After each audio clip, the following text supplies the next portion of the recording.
எல்லோருக்கும் வணக்கம். இது உங்கள் study with Darshana YouTube channel. நம்ம இந்த வீடியோவில் மார்ச் 13 மற்றும் 14 இந்த 2 தேதிகளுக்கான கரண்ட் அஃபேர்ஸ் பார்க்க போகிறோம். ஸ்டார்ட் பண்ணலாம். ஃபர்ஸ்ட் கொஸ்டின், தமிழ்நாட்டின் தனிநபர் ஆண்டு வருமானம் எத்தனை லட்சமாக அதிகரித்துள்ளது? ஆன்சர் ஆப்ஷன் பி 2.78 லட்சமாக. ஸோ நம்ம தமிழ்நாட்டுடைய தனிநபர் ஆண்டு வருமானம், ஸோ மொத்த மக்கள் தொகையில் ஒவ்வொரு தனிநபருக்கும் ஆண்டு வருமானம் இருக்கு இல்லையா, சராசரியாக தனிநபர் ஆண்டு வருமானம் அப்படிங்கிறது இப்போது 2.78 லட்சமாக அதிகரிச்சிருக்கு அப்படின்னு சொல்லிட்டு இப்போ ரீசெண்டாக வெளியிட்ட பொருளாதார ஆய்வறிக்கையில் தெரிவிச்சிருக்காங்க. ஸோ நம்ம தமிழ்நாட்டிலே முதன்முறையாக பார்த்தீங்கன்னா பொருளாதார ஆய்வறிக்கையை இந்த வருஷம் ரிலீஸ் பண்ணியிருக்காங்க. அதை வந்து முதலமைச்சர் ஸ்டாலின் அவர்கள் தான் வெளியிட்டிருக்காங்க. அதுக்கப்புறம் இன்னைக்கு வந்து பட்ஜெட், தமிழ்நாடு பட்ஜெட் ஆனது தாக்கல் செய்யப்பட்டிருக்கு. அதை பற்றி நம்ம நாளைக்கு கிளாஸில் பார்க்கலாம். இந்த பொருளாதார ஆய்வறிக்கை ரிலீஸ் பண்ணியிருக்காங்க இல்லையா, அதில் என்னென்ன தகவல்கள்லாம் சொல்லியிருக்காங்க அப்படின்னு பார்க்கும்போது, இப்போ நடப்பு நிதியாண்டு அதாவது 2024 to 25 நிதியாண்டில் தமிழ்நாடுடைய பொருளாதார வளர்ச்சி அப்படிங்கிறது 8% இருக்கும் அப்படின்னு சொல்லிட்டு கணிச்சிருக்காங்க. நெக்ஸ்ட் 2022 to 23 தமிழ்நாட்டுடைய தனிநபர் ஆண்டு வருமானம் அப்படிங்கிறது 2.78 லட்சமாக அதிகரிச்சிருக்கு அப்படின்னு சொல்லி தெரிவிச்சிருக்காங்க. அது மட்டும் இல்லாமல் இந்த ஆண்டு வருமானம் வந்து 2.78 லட்சமாக அதிகரிச்சிருக்கு இல்லையா, இது தேசிய சராசரியோட ஒப்பிடும்போது 1.64 மடங்கு அதிகம் அப்படின்னும் தெரிவிச்சிருக்காங்க. So next second question, India Mauritius இடையே எத்தனை ஒப்பந்தங்கள் கையொப்பமாகி உள்ளது? ஆன்சர் 8 ஒப்பந்தங்கள். ஸோ இந்தியாவுக்கும் மொரீஷியஸ் நாட்டுக்கும் இடையே ஒரு 8 ஒப்பந்தங்களானது கையொப்பமாக இருக்கு. நம்ம ரீசெண்டாக பார்த்தீங்கன்னா மொரீஷியஸ் உடைய தேசிய தின விழாவானது இப்போ மார்ச் 12ஆம் தேதி கொண்டாடப்பட்டது. ஸோ 57வது தேசிய தினம். ஸோ இதையொட்டி பிரதமர் மோடி அவர்கள் அந்த விழாவில் பங்கேற்பதற்காக மொரீஷியஸ்க்கு சென்றிருக்காங்க. இந்த நிலையில் தான் இந்தியாவுக்கும் மொரீஷியஸ்க்கும் இடையே ஒரு 8 ஒப்பந்தங்கள் கையொப்பமாக இருக்கு. மேலும் அது மட்டும் இல்லாமல் மொரீஷியஸ் நாடுடைய உயரிய விருதான the grand commander of the order of the star and key of the Indian ocean விருதும் பிரதமர் மோடிக்கு வழங்கப்பட்டிருக்கு. அதை நம்ம ப்ரீவியஸ் டே கரண்ட் அஃபேர்ஸில் பார்த்துருப்போம். அதோட ஒரு 8 ஒப்பந்தங்கள் இப்போ கையொப்பமாக இருக்குது இந்தியாவுக்கும் மொரீஷியஸ்க்கும் இடையே. ஸோ கடல்சார் பாதுகாப்பு, அதுக்கடுத்து வர்த்தகம் உள்ளிட்ட பல்வேறு துறைகள். அதில் முக்கியமான ஒப்பந்தங்கள் என்னென்ன அப்படின்னு பார்க்கும்போது, இந்தியாவும் மொரீஷியஸும் இடையே பார்த்தீங்கன்னா உள்ளூர் கரன்சி பயன்பாட்டை ஊக்குவிக்கிறதுக்கான அமைப்பு முறை உருவாக்குறதுக்காக ஒரு ஒப்பந்தம் கையொப்பமாக இருக்கு. அடுத்து இந்தியாக்கிட்டேருந்து மொரீஷியஸ் வந்து கடன் உதவி பெறுவதற்காக ஒரு ஒப்பந்தம். அடுத்து சிறு குறு நடுத்தர தொழில்துறை அதாவது MSME, மைக்ரோ ஸ்மால் அப்புறம் மீடியம் என்டர்பிரைசஸ், MSME தொழில்துறையில் வந்து ஒத்துழைப்பை வலுப்படுத்துறதுக்காக ஒரு ஒப்பந்தம். அடுத்து வெளியுறவு பணி பயிற்சிக்காக ஒரு ஒப்பந்தம் சொல்லிட்டு மொத்தமாக ஒரு 8 ஒப்பந்தங்களானது இந்தியாவுக்கும் மொரீஷியஸ்க்கு இடையே கையொப்பமாக இருக்கு. நெக்ஸ்ட் இந்த மொரீஷியஸில் பார்த்தீங்கன்னா மொத்தமாகவே மக்கள் தொகை வந்து 12 லட்சம் பேர் தான். அதில் 70% பேர் வந்து நம்ம இந்திய வம்சாவளியை சேர்ந்தவங்க. நெக்ஸ்ட் மொரீஷியஸில் பார்த்தீங்கன்னா இந்தியாவுடைய நிதி உதவி மூலமாக அங்கே தொடங்கப்பட்ட திட்டங்கள்லாம் இப்போ தொடங்கி வைக்கப்பட்டிருக்கு. ஸோ அதாவது மேற்கொள்ளப்பட்ட திட்டங்கள் இப்போ தொடங்கி வைக்கப்பட்டிருக்கு. என்னென்ன அப்படின்னு பார்த்தீங்கன்னா ரூபே அட்டை, அடுத்து UPI சேவை, உச்சநீதிமன்ற புதிய கட்டடம், இதெல்லாமே வந்து இந்திய உதவியில் நிறைவேற்றப்பட்டிருக்கு. அது இப்போ தொடங்கி வச்சிருக்காங்க மொரீஷியஸில்.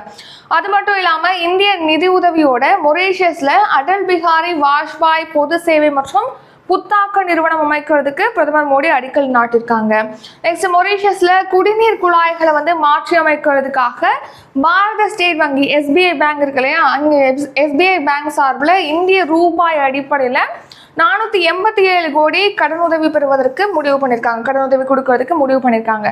ஸோ முதன்முறையாக இந்திய ரூபாய் அடிப்படையில் மொரீஷியஸ்க்கு தான் கடன் வந்து வழங்கப்படுது. முதல் டைம் இந்திய ரூபாய் அடிப்படையில் கடன் உதவி. அடுத்த தேர்ட் கொஸ்டின், மகாசாகர் கொள்கையை அறிவித்தவர் யார்? Answer option B Narendra Modi. இந்திய பிரதமர் நரேந்திர மோடி அவர்கள் தான் மகாசாகர் அப்படிங்கிற கொள்கையை அறிமுகப்படுத்திருக்காங்க. ஸோ இது தெற்குலகுக்கான கொள்கை. அதாவது இப்போ நம்ம நிறைய வெளியுறவு கொள்கைகளை வந்து மத்திய அரசு பின்பற்றுறாங்க. அதாவது பார்த்தீங்கன்னா சாகர் கொள்கை, அடுத்து அண்டை நாடுகளுக்கு முன்னுரிமை, நெக்ஸ்ட் பார்த்தீங்கன்னா ஆக்ட் ஈஸ்ட் பாலிசி, கிழக்கு நோக்கிய கொள்கைன்னு சொல்லிட்டு பல்வேறு வெளியுறவு கொள்கைகளை நம்ம மத்திய அரசு பின்பற்றுறாங்க. அதில் ஒன்றா இப்போ மகாசாகர் அப்படிங்கிற ஒரு புதிய கொள்கையை இப்போ பிரதமர் மோடி அவர்கள் அறிவிச்சிருக்காங்க. இந்த மொரீஷியஸ் பயணத்தில் தான் இந்த மகாசாகர் அப்படிங்கிற தெற்குலகுக்கான தொலைநோக்கு பார்வை கொள்கையை வந்து அறிமுகப்படுத்தியிருக்காங்க. மகாசாகர் அப்படின்னா பிராந்தியங்களுக்கு இடையே பாதுகாப்பு மற்றும் வளர்ச்சிக்கான முழுமையான முன்னேற்றம், அதோட ஷார்ட் ஃபார்ம் தான் மகாசாகர் அப்படிங்கிறது. அதாவது தெற்குலகுக்காக முன்னுரிமை அளிக்கிறதுக்காக தெற்குலகில் வர்த்தகத்தை மேம்படுத்துறது, திறன் கட்டமைப்பை மேம்படுத்துறது, இது போன்றவற்றிற்காக தான் மகாசாகர் கொள்கையை இப்போது அறிமுகப்படுத்தியிருக்காங்க பிரதமர் மோடி அவர்கள். ஸோ அதில் தெற்குலகு அப்படின்னா என்னென்னா, மேப்பில் பாருங்கள். ஸோ நம்ம உலகத்தை வந்து நம்ம பூமியை வந்து என்னவா பிரிக்கலாம், நார்த்து சவுத்து அப்படின்னு சொல்லிட்டு பிரிக்கலாம். அதில் தெற்குலகு அப்படிங்கிறது இந்த லைன் போட்டிருக்காங்க இல்லையா, ஸோ இதில் தான் தெற்குலகுக்குள்ளே வரும். ஆஸ்திரேலியாலாம் வந்து தெற்குலகில் வராது.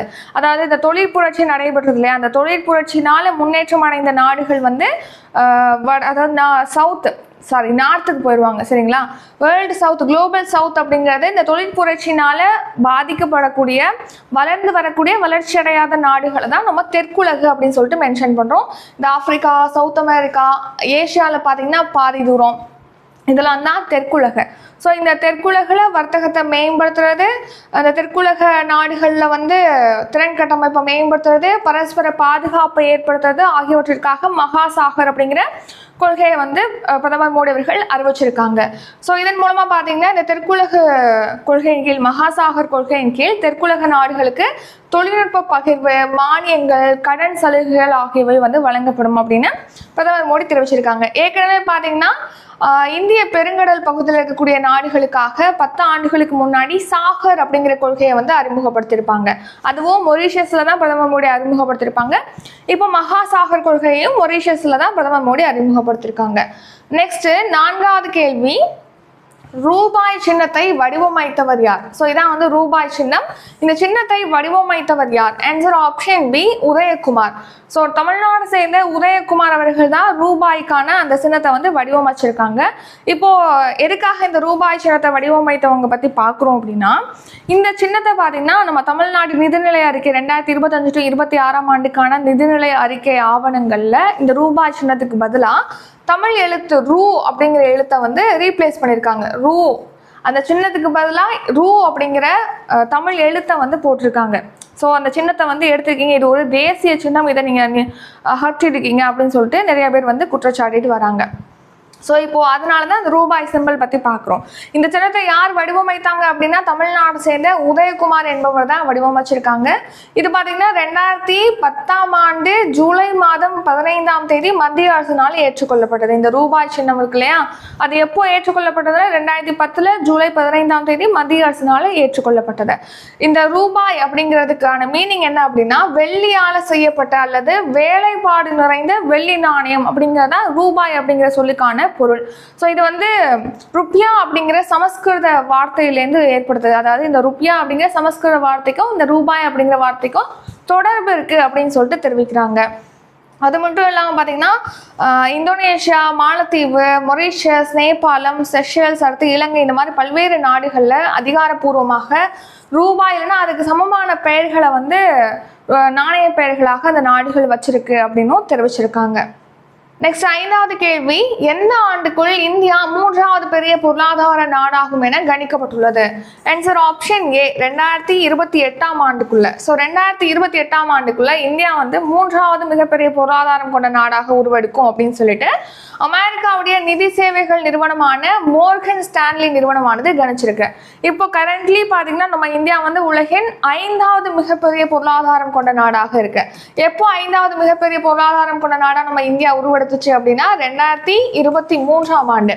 ஸோ பார்த்தீங்கன்னா $3.5 trillion பொருளாதார மதிப்பை கொண்டு மதிப்பு அடைஞ்சு இந்தியா வந்து உலகின் 5வது மிகப்பெரிய பொருளாதாரம் கொண்ட நாடாக 2023 உருவெடுத்தது.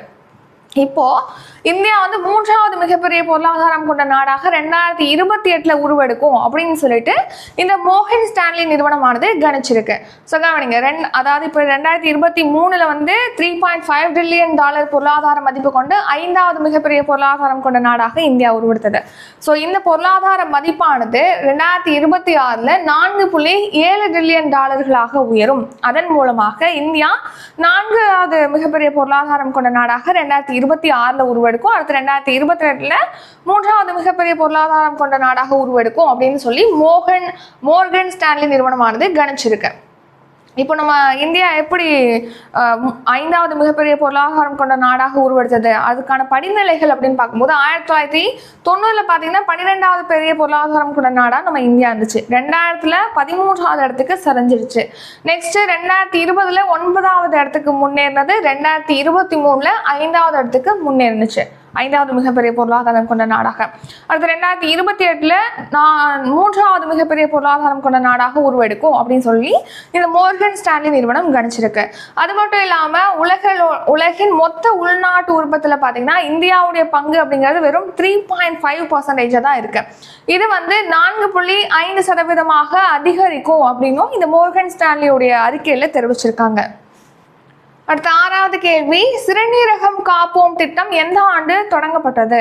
ஆன்சர் ஆப்ஷன் பி 2023ஆம் ஆண்டு.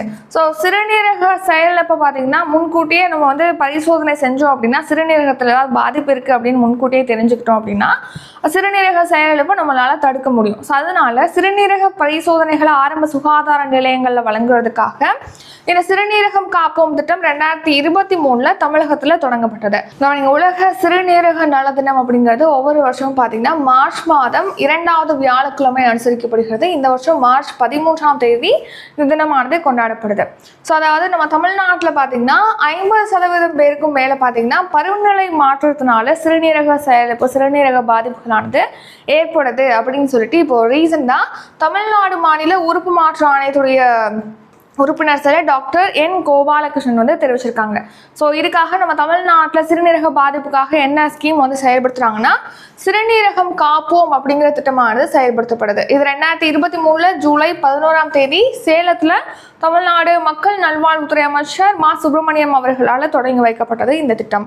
இந்த திட்டத்தின் கீழ் பார்த்தீங்கன்னா அனைத்து சுகாதார நிலையங்களிலுமே ஆரம்ப நிலை பரிசோதனைகளானது மேற்கொள்ளப்படுகிறது. சிறுநீரகங்களுக்கு ஆரம்ப நிலை பரிசோதனைகள். ஸோ அந்த பரிசோதனைகள் மேற்கொள்றதுனால சிறுநீரக செயலிழப்பு ஆரம்ப நிலையிலே நம்ம கண்டறிஞ்சு அதோட என்ன பிரச்சனையோ அதை நம்ம நிவர்த்தி பண்ணலாம் அப்படின்னு சொல்லிட்டு தெரிவிச்சிருக்காங்க. அதுக்காக தான் இந்த சிறுநீரகம் காப்போம் திட்டம். அடுத்து 7வது கேள்வி, அஸ்வினி ரேடார்களை கொள்முதல் செய்ய எந்த நிறுவனத்துடன் ஒப்பந்தம் மேற்கொள்ளப்பட்டுள்ளது? ஆன்சர் ஆப்ஷன் பி பெல் நிறுவனம். ஸோ பாரத் எலக்ட்ரானிக்ஸ் லிமிடெட் நிறுவனம், அதை தான் நம்ம ஷார்ட்டாக பெல் அப்படின்னு சொல்கிறோம். இந்த பெல் நிறுவனத்துக்கிட்ட பார்த்தீங்கன்னா அஸ்வினி ரேடார்களை கொள்முதல் செய்யறதுக்காக இப்போ பாதுகாப்பு அமைச்சகம் ஒப்பந்தம் மேற்கொண்டிருக்காங்க.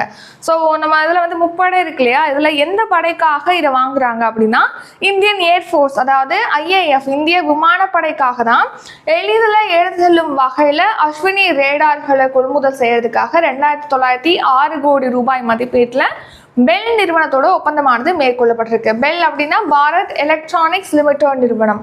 ஸோ இந்த அஸ்வினி ரேடார்களை எந்த நிறுவனம் வடிவமைச்சிருக்கு அப்படின்னு கேட்டிங்கன்னா DRDOவின் கீழ் செயல்படக்கூடிய மின்னணுவியல் மற்றும் ரேடார் மேம்பாட்டு துறை தான் இந்த அஸ்வினி ரேடாரை வடிவமைச்சிருக்கு. DRDO அப்படின்னா defence research and development organisation.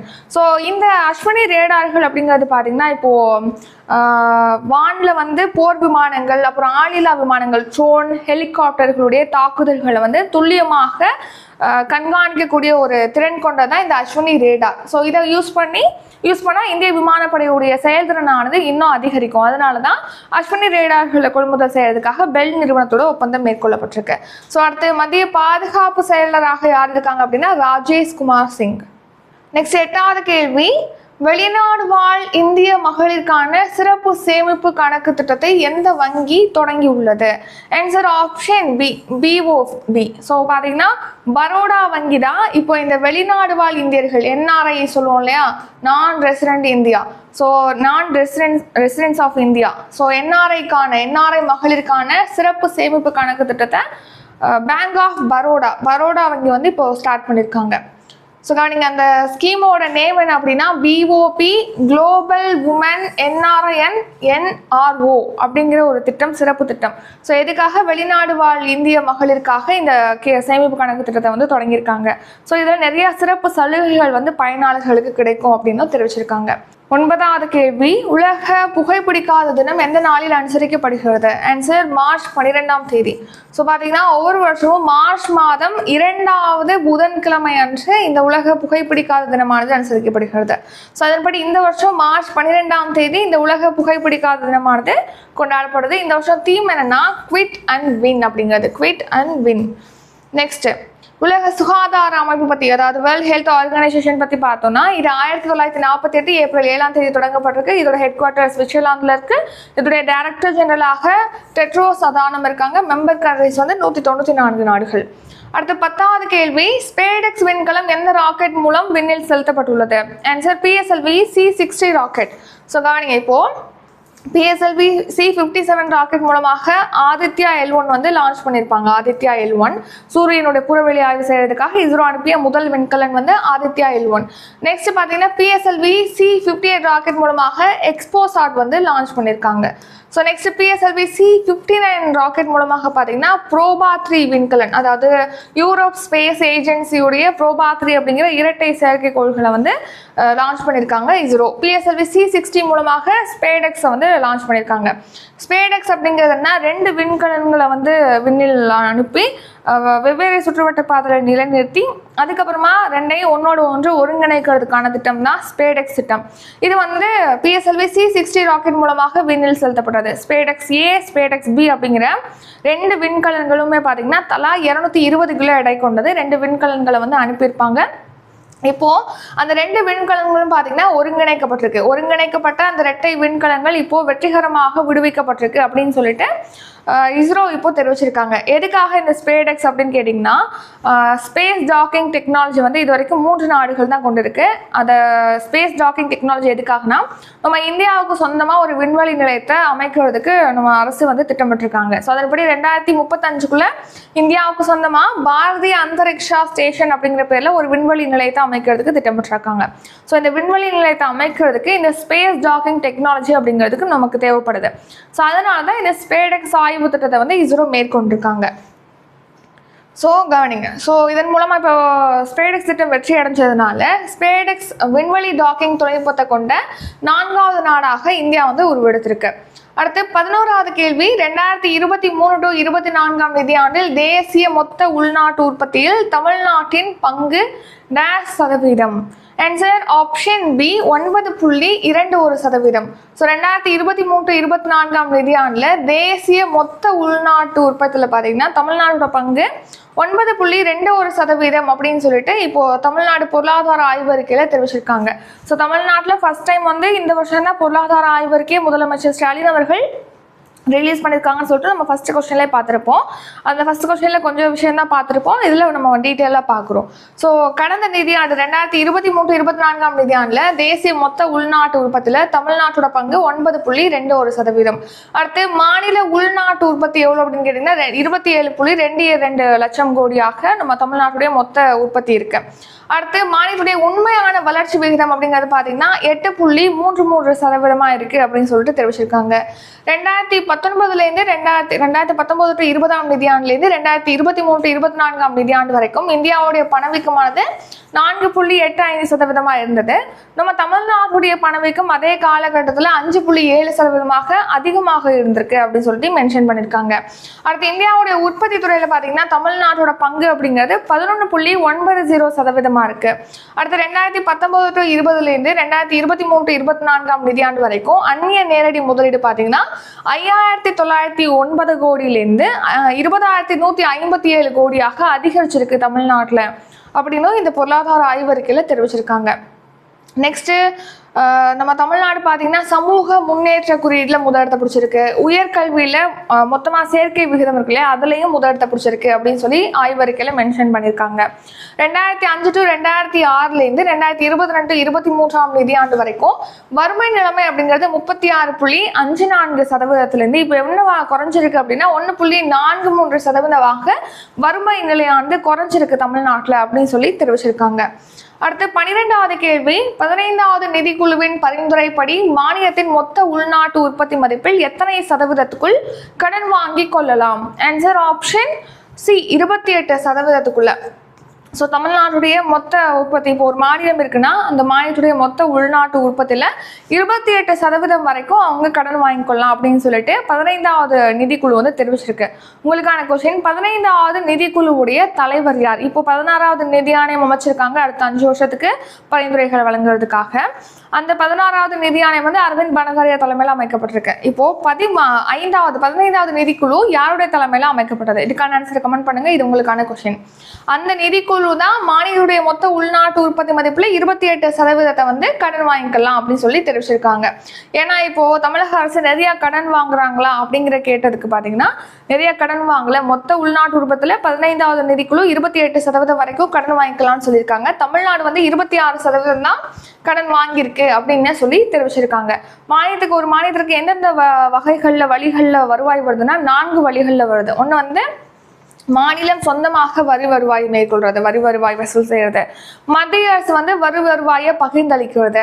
மற்ற அமைப்புகள்லேருந்து கிடைக்கக்கூடிய பணம். நெக்ஸ்ட் வந்து கடன். இந்த 4 வழிகளில் தான் மாநில அரசுக்கு வந்து வருவாயானது கிடைக்குது அப்படின்னு சொல்லிட்டு தமிழ்நாடு திட்டக்குழு துணைத் தலைவர் ஜெயரஞ்சன் அவர்கள் தெரிவிச்சிருக்காங்க. அடுத்து 13வது கேள்வி, சமீபத்தில் எந்த விமானத்திலிருந்து அஸ்ரா ஏவுகணை வெற்றிகரமாக சோதனை செய்து பார்க்கப்பட்டது? ஆன்சர் தேஜஸ் போர் விமானத்திலிருந்து தான் இப்போ உள்நாட்டிலே வடிவமைக்கப்பட்ட அஸ்ரா ஏவுகணையானது வெற்றிகரமாக சோதிக்கப்பட்டிருக்கு. ஸோ அஸ்ரா ஏவுகணை அப்படிங்கிறது ஏர் டு ஏர் மிசைல், அதாவது வானிலிருந்து வானில் உள்ள இலக்குகளை தாக்கி அளிக்கக்கூடிய ஒரு ஏவுகணை. அஸ்ரா ஏவுகணை வந்து உள்நாட்டிலே தயாரிக்கப்பட்டது. அது மட்டும் இல்லாமல் தேஜஸ் போர் விமானமும் உள்நாட்டில் தான் தயாரிக்கப்பட்டது. இப்போ இந்த தேஜஸ் போர் விமானத்திலேருந்து அஸ்ரா ஏவுகணையானது செலுத்தப்பட்டு வெற்றிகரமாக சோதனை செய்து பார்க்கப்பட்டிருக்கு அப்படின்னு சொல்லிட்டு DRDO, defence research and development organisation, பாதுகாப்பு ஆராய்ச்சி மற்றும் மேம்பாட்டு அமைப்பு தெரிவிச்சிருக்கு. ஸோ அதன்படி ஒடிசா மாநிலத்தில் சந்திப்பூர் கடல் பகுதியில் பார்த்தீங்கன்னா தேஜஸ் LCA MK-1A போர் விமானத்திலேருந்து ஒரு 100 கிலோமீட்டர் தொலைவுக்கு மேலே பாய்ந்து வானில் இருக்கக்கூடிய இலக்குகளை தாக்கி அளிக்கும் வகையில் டெஸ்ட் பண்ணியிருக்காங்க. அந்த டெஸ்ட் வந்து சக்ஸஸ்ஃபுல்லாக இருக்கு அப்படின்னு சொல்லிட்டு தெரிவிச்சிருக்காங்க. இதில் தேஜஸ் LCA MK-1A போர் விமானத்தை வந்து ஹிந்துஸ்தான் ஏரோநாட்டிக்ஸ் லிமிடெட் நிறுவனம் தான் தயாரிக்குது. நெக்ஸ்ட் வந்து ஷார்ட் நியூஸ். இந்தியாவுடைய அமைப்பு சாரா பணிகள், அதாவது ப்ளூ காலர் அப்படின்னு சொல்லிட்டு அந்த அமைப்பு சாரா பணியை வந்து சொல்லுவாங்க. ஸோ ப்ளூ காலர் பணியில் பார்த்தீங்கன்னா 20% மட்டும்தான் பெண்கள் இருக்காங்க அப்படின்னு சொல்கிறாங்க. அமைப்பு சாரா தொழில்கள்னா கட்டிட தொழில்களில் ஈடுபடுறது, விவசாயிகள், அதாவது எந்த ஒரு அமைப்புமே சாராத தொழிலாளர்களை நம்ம அமைப்பு சாரா தொழிலாளர்கள் சொல்லுவோம். அதில் பெண்கள் 20% பேர் மட்டும்தான் அப்படின்னு சொல்லிட்டு இந்திய தனியார் வேலைவாய்ப்பு தளமானது தெரிவிச்சிருக்கு. அடுத்து இப்போ ரீசெண்டாக பார்த்தீங்கன்னா மக்களவையில் வந்து மத்திய பெட்ரோலியத்துறை அமைச்சர் ஹர்தீப் சிங் புரி எண்ணெய் வயல்கள் திருத்த மசோதாவை தாக்கல் செஞ்சிருக்காரு. அடுத்து இலங்கை மருத்துவமனைகளில் பார்த்தீங்கன்னா இதய செயலிழப்பு, ரத்த அழுத்தம், சிறுநீரக கோளாறுகளுக்கான முக்கியமாக சிகிச்சை வழங்கக்கூடிய பயன்படுத்தக்கூடிய ஃபியூரோசிமைட் ஊசி மருந்தானது தட்டுப்பாடில் இருக்குது. அப்படிங்கிறதுனால நம்ம இந்தியா வந்து 50,000 ஃபியூரோசிமைட் ஊசி மருந்து நன்கொடையாக இலங்கைக்கு வழங்கியிருக்கு. அது மட்டும் இல்லாமல் கொரோனா டைமில் ஏற்கனவே பார்த்தீங்கன்னா 5 லட்சம் கோவிஷீல்டு தடுப்பூசிகளை இந்தியா இலங்கைக்கு வழங்கியிருக்கு. நெக்ஸ்ட் இப்போ புற ஊதா கதிர்வீச்சினால பார்த்தீங்கன்னா அந்த புற ஊதா கதிர்வீச்சில் அதிக நேரம் வந்து இருக்கிறாங்க அப்படின்னா அவங்களுடைய உடலில் வந்து கொப்பளங்கள், தோல் பாதிப்புகள், கண் நோய்கள் மற்றும் பிற பாதிப்புகளாக வந்து ஏற்படுது. எதுக்காக இந்த புற ஊதா கதிர்களால் ஏற்படக்கூடிய பாதிப்பை பற்றி பார்க்கணும்னா, இப்போ கேரளாவில் பாலக்காடில் பார்த்தீங்கன்னா திருத்தலா பகுதியில் இந்த கதிர்வீச்சோட குறியீடு வந்து 11ஆக அதிகரிச்சிருக்கு அப்படின்னு சொல்லியிருக்காங்க. அதனால அங்கே ரெட் அலர்ட் வந்து கொடுத்துருக்காங்க. நெக்ஸ்ட் ரிவிஷன் பார்க்கலாம். ஃபர்ஸ்ட் கொஸ்டின், தமிழ்நாட்டின் தனிநபர் ஆண்டு வருமானம் எத்தனை லட்சமாக அதிகரித்துள்ளது? ஆன்சர் ஆப்ஷன் பி 2.78 லட்சம். இரண்டாவது கேள்வி, இந்தியா மொரீஷியஸ் இடையே எத்தனை ஒப்பந்தங்கள் கையொப்பமாகி உள்ளது? ஆன்சர் 8 ஒப்பந்தங்கள். மூன்றாவது கேள்வி, மகாசாகர் கொள்கையை அறிவித்தவர் யார்? Answer option B Narendra Modi. நான்காவது கேள்வி, ரூபாய் சின்னத்தை வடிவமைத்தவர் யார்? Answer option B Udayakumar. ஐந்தாவது கேள்வி, எந்த ஆண்டுக்குள் இந்தியா 3வது பெரிய பொருளாதாரம் கொண்ட நாடாகும் என கணிக்கப்பட்டுள்ளது? ஆன்சர் 2028ஆம் ஆண்டுக்குள். ஆறாவது கேள்வி, சிறுநீரகம் காப்போம் திட்டம் எந்த ஆண்டு தொடங்கப்பட்டது? ஆன்சர் 2023ஆம் ஆண்டு.